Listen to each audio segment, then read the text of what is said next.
I've been reading a book by a gentleman by the name of Barry Lopez, and it's called Arctic Dreams. And Barry Lopez is listed as a naturalist in terms of the writing genres that he has been in. He's won National Book Awards and everything. I just kind of discovered him recently. Some of you may have known him for quite a while. He's been around, he's done some amazing work. I've always been interested in the Arctic for decades. I've been kind of fascinated with it. I haven't visited it, and it is one of the things I would like to do before I leave this physical plane. But I love reading about it in all aspects. And Barry Lopez does a really good job taking us into it. It's a thick read for me. It's a lot of science on a lot of different levels. And he gets into very heavily into evolution, which as a metaphysician, I love to consider evolution, and that's really what I'm considering today. The topic, the talk today is entitled Evolution's Adaptations. And throughout the biology and anthropology and geology and climatology and every other ology he brings forward, he also brings forward a lot of sociology. And he brings forward a lot of metaphor and myth, and he brings forward a lot of meaning. And so in that way, what I find in the layers of what he's talking about is metaphysics and spirituality. And he's not overtly present with it, but it's there, and I love that. So speaking of evolution and evolution's adaptations, there is an animal that exists in the north, in the Arctic, called the Musk Ox. And a full-grown male would go about 900 pounds. So as a member of the wild cattle family in the world, things like bison and water buffalo, we have the Musk Ox. It is smaller than almost all of its relatives. But it still is a cranky creature and something you don't want to contend with if you upset them, because they can bring a lot of havoc into your life. And I don't know if you've seen pictures of them, but they have the long hair that hangs almost to the ground, and they have the horns that are curled over their heads. And they're a serious creature. They live in a serious environment, living in the Arctic. And what Barry Lopez points out is that every animal that lives in the Arctic has at least two predators. Whatever predator is chasing them around, like polar bears and wolves, but also yet the predator of the climate itself, the environment. And the Arctic is an intense environment, overbearing winters and unpredictable summers. And every animal that lives there is a serious, they're living a serious life. So he talks about the evolution of the Musk Ox. The Musk Ox actually started out in what is now China, in a much more moderate climate, and eventually it made its way over to the Arctic by way of the land bridge, and it came over with woolly mammoths, and came over with giant bison and those kinds of animals that came over, and it settled into the Arctic, into that landscape. And so Barry Lopez talks about the fact that when you watch them year round, because they don't hibernate or anything like that, they in the total darkness of the winter and the total light of the summer, they stand against the elements. And in the mating season, there can be a lot of violence that goes on as males try and assert their domination. And the females are carrying calves, and they birth calves, and they raise calves. And the entire group, the entire herd, stands together against all of the elements and all of the predators. And so they're a serious animal. But Barry Lopez talks about a story. He tells a story where he and a biologist were watching a herd of musk oxen from a distance with high-powered binoculars, and they were in a valley, and they were watching them day after day migrate around and graze and live their lives. And so there was a stream in the valley that had been frozen completely solid throughout the entire winter, and so it was late spring, and this stream was finally loosening up and was finally actually running, but the water was running. They said that there was still some snow on the bank of the stream, and all of a sudden they noticed that the herd of the Musk Ox were coming up to the top of the bank that led down into the stream. And the dominant bull, which was a formative creature, battle-scarred, been around for a long time, serious animal, he looks down at the stream. So he decides to flop down on his stomach on the snow and slide down into the stream and go into the stream and completely immerse himself, and then come out and kick his heels up if he had heels, kick them up and run in all kinds of different directions and prance around and just have the best time of his life. He said the rest of the herd, one by one, followed him down that hill, splashed into the water, and they scattered off in all different directions, dancing and clicking their heels. And Barry Lopez looked at that, and in that moment, this idea came up to him, this notion, and it was, this animal is completely adapted to the landscape in which it has evolved. And I thought about that. And I think about this idea as in metaphysics, when we talk about evolution, and we talk about our way forward and what we want to bring to fruition and what we want to manifest for our highest good, to follow our passions, to live with our potentiality, in our greatest potentiality. And I very often am struck by the idea of what sometimes those of us who work, think about metaphysics and work in the field of people, and also as an individual myself, I think about this idea of sabotage. I remember, of self-sabotage. And I remember it was one of my first classes in Science of Mind and Metaphysics. It was taught by Alice Ross, Reverend Alice Ross. You know, I always loved Alice Ross. She was my first teacher.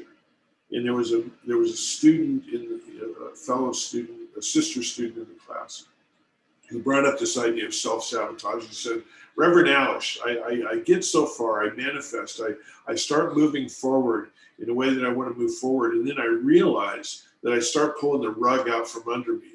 And she goes, I'm not getting into the victim thing. It's not like things are being done to me. I'm recognizing it. I'm recognizing it in my own consciousness. I'm recognizing it in my own living, that I'm sabotaging what I'm doing for myself. And so we had a conversation about that. And that's a conversation that throughout my years in metaphysics, which has been, wow, I've been in metaphysics a long time now for me. It's been over 25 years. And I have dealt with it as a student, I've dealt with it as a practitioner, and I've dealt with it as a minister, and I've dealt with it in other aspects of my life around counseling and some of the agencies I work for, where we work with people, and we work with ourselves, and we get ourselves to a certain point, and we just can't seem to hold it together. We seem to kind of work against ourselves. And so Barry Lopez talks about this fact when he talks about the idea that an animal is perfect for their environment. Another example is the polar bear. The polar bear is another animal that evolved into the Arctic. It started out as another species of bear, another variety of bear, and worked its way into the Arctic, and over thousands of years, millions of years, whatever it is, evolved. They say, and again, the polar bear lives in this unrelenting region. And they say that when you watch a polar bear walk the sea ice, out in the middle of winter, if you can see, he walks as if it is his domain, his kingdom, and he strolls along in ownership of it. And there are times where he'll get down again on his stomach and he'll slide himself around on the ice. It looks like a school kid on a toboggan, just having the greatest time in the world in the midst of this harsh environment. And so I think that, sometimes we don't allow ourselves to adapt to the environment. There's a piece that Ernest Holmes put together, and there's two pieces to this reading, and I want to parse them out. And one of them is what I would call the evolutionary manifestation piece, and the second piece is the adaptation piece. And I want to share this with you this morning. So the first piece, evolutionary manifestation. And Holmes says, the law works through intelligence. When this is realized, we shall no longer be doubtful about what it opens up for us. That's just straight religious science. That's just straight metaphysics. The realization God is all there is. This is the law. I don't question the law. I work with the law. And the manifestation comes forward. Now, this is the second piece. And he says, remove the apparent obstruction and leave the experience open to a new influx of spirit. Wow.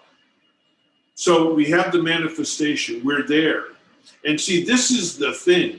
This is the thing that I figured out about this, or this is my opinion. Is it like anything else?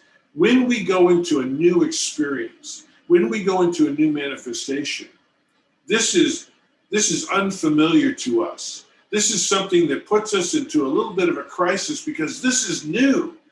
I don't know how to live this way. I wanted to live this way. I wanted to do it. But now that I'm finally there, suddenly I'm beginning to doubt and I'm beginning to wonder if I can maintain it. And I allow contrary kinds of ideas to come in. And Holmes says, remove the apparent obstruction. Once we have manifested, he's saying very, very often there's still an obstruction. Do I truly live here in this space? And what Barry Lopez is saying is the Musk Oxen truly lives in that space. Not only to do everything it has to do to defend itself against packs of wolves and environments and horrific winds and the protection of calves and getting through the mating season. Not only all that, but it lives, it truly embraces and owns and lives in the environment where it can slide down the side of the hill into a stream and have a good day. Have some fun with the environment. That's what Holmes is saying. Allow ourselves to take the time to be there. He also, in his book, he talks about the idea of he was talking to an anthropology student, someone who was a graduate student from some university. And she was up there in the summer on an archaeological dig. And so they were digging a site of what was called what they referred to as Paleo Eskimo remains. In other words, these are the ancestors of the modern Eskimo, which the modern Eskimo is the one that's been around for about 800 to 1,000 years. And so a Paleo Eskimo was their ancestors. And so we don't know how long those ancestors were there.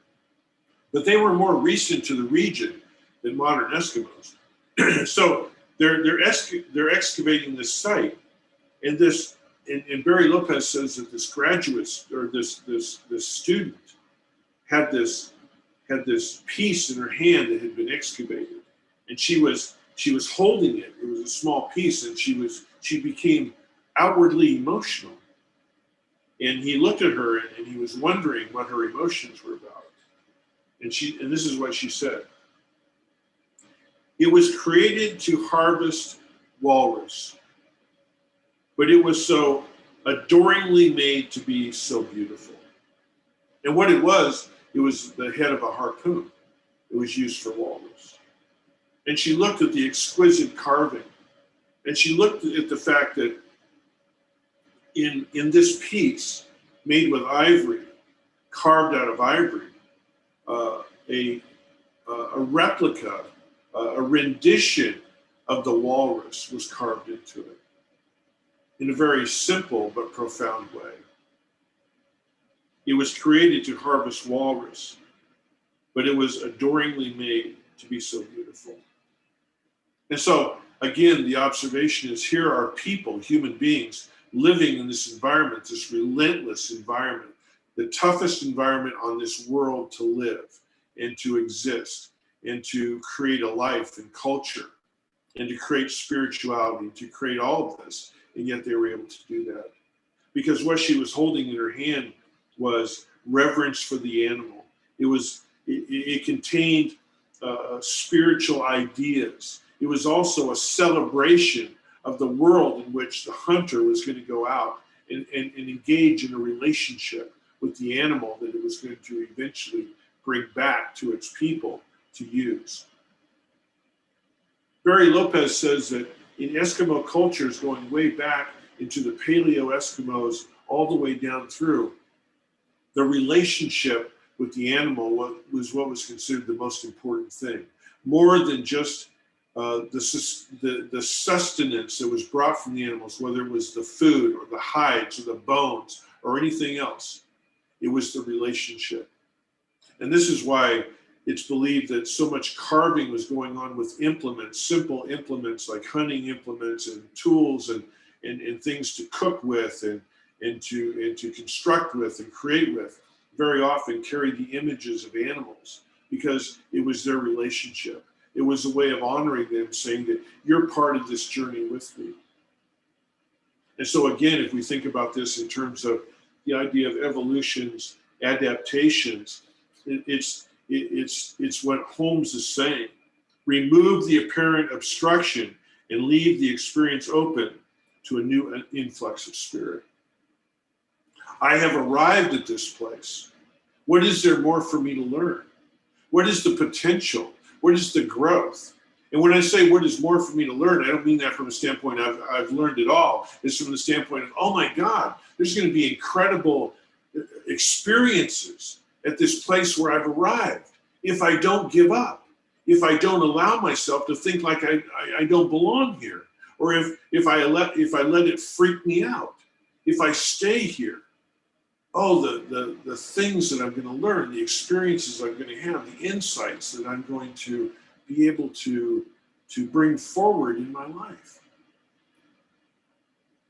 I know a gentleman who, and I don't want to belabor the first part of this. He is someone who has come from a lot of darkness in life, was raised in a very challenging situation on all kinds of different levels, traumas, abuse, abandonment, whatever. And then as an individual, moved into the drug world and at some point the world of prisons and institutions. And this man lived there for many years in that world. And I'm not going to go into details, but he did what he had to do to survive in that world and to thrive in that world. And so that indicates what I'm trying to indicate to you is there was an incredible amount of darkness.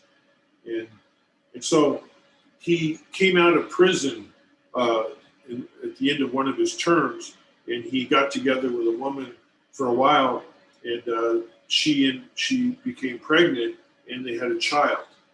And he'd never had a child before in all of his dealings and all his dealings of life and all of his living. He never had a child.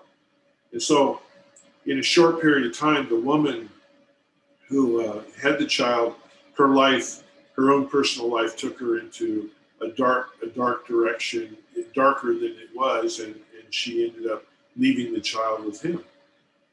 And there was this talk about he could put the child out for adoption or whatever, and some people were trying to convince him of that. And I'm not saying that's right or wrong. It was just simply on the table.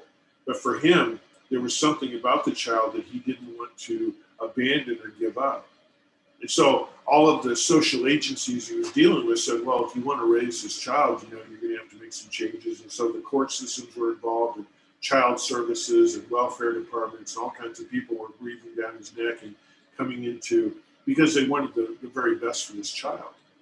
They wanted the child to stand a chance, and they wanted to find the best way forward. And so for the first time in his life, he began to move away from criminal activity, and he got away from a lot of the drugs he was taking. He's what's called a polysubstance user and abuser. And so he began, in poly meaning basically anything that will get you loaded, he was using. And so he was in that world, but he began to move away from that, and he started to gain employment, and he started to build some relationships in what we would call the normal world, if you want to call it that.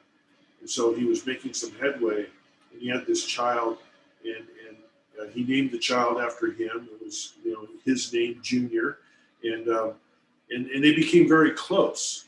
And he said there were times where he slept with him when he was a little kid, a baby up until about 1 year old, and sometimes they would fall asleep together, and he would be holding him. And he said he got used to feeling him and holding him and his breath, and he said he became very close.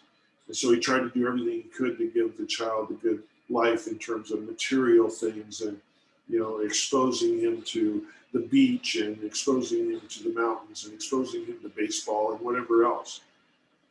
But he hadn't quite come far enough himself, and he was still struggling with some intoxicants, alcohol and marijuana, which were considered by him. He thought that they were they're less damaging than the others, but he was still struggling with that. And eventually, after a few years, that struggle got the best of him, and he was someone who was on parole, and he tested dirty for a substance, and they were going to violate him. They were going to take him back to prison.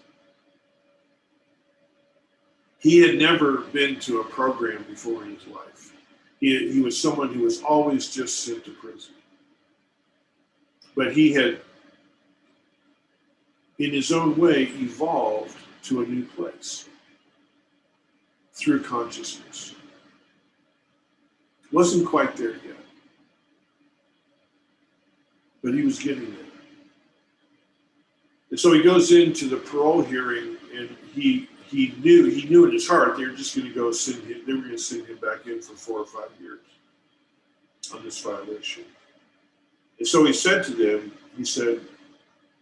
he told me that what he told them was, he said, I've been before you guys a lot of times. I've always come in here with a bunch of lies, a bunch of game. I've tried to get over, and you guys have always thrown me in jail. And I understand that. He said, I want you to do me a favor.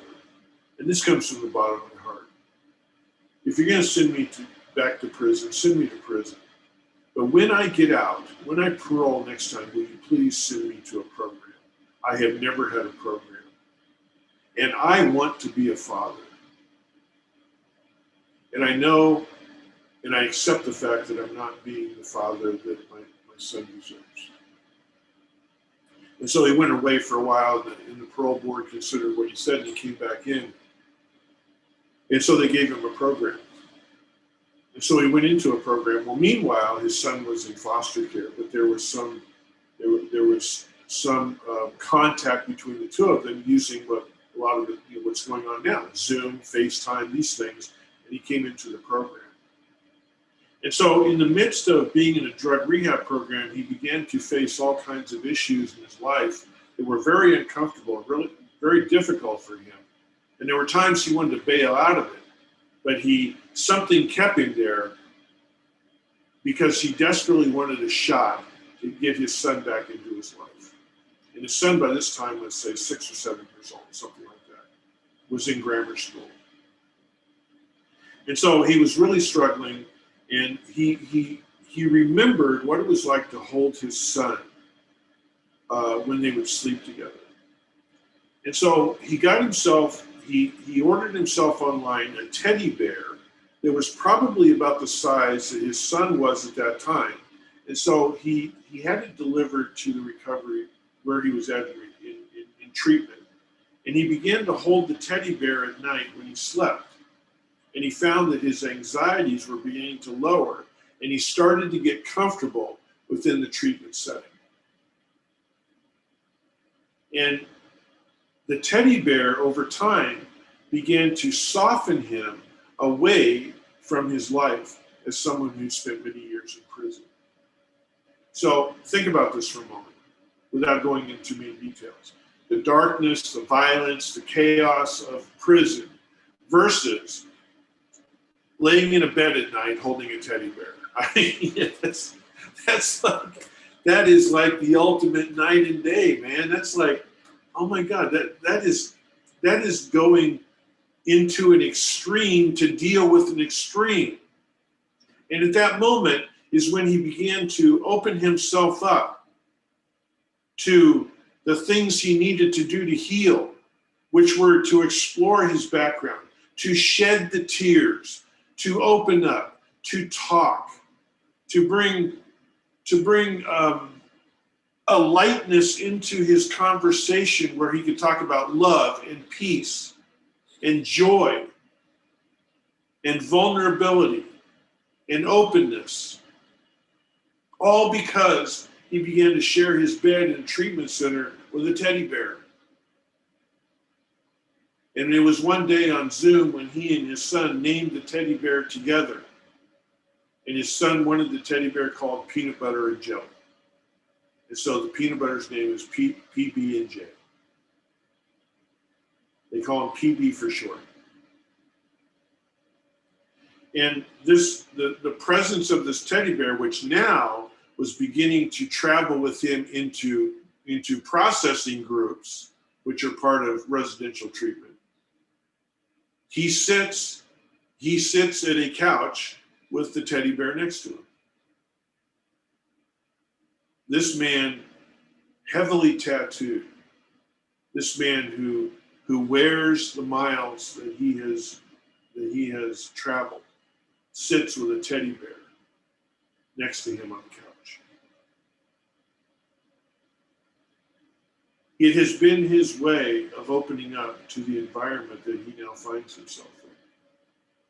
Like the Musk Ox, like the polar bear, like the Eskimos who found themselves there and began to find the beauty and the magic of where they were instead of running away.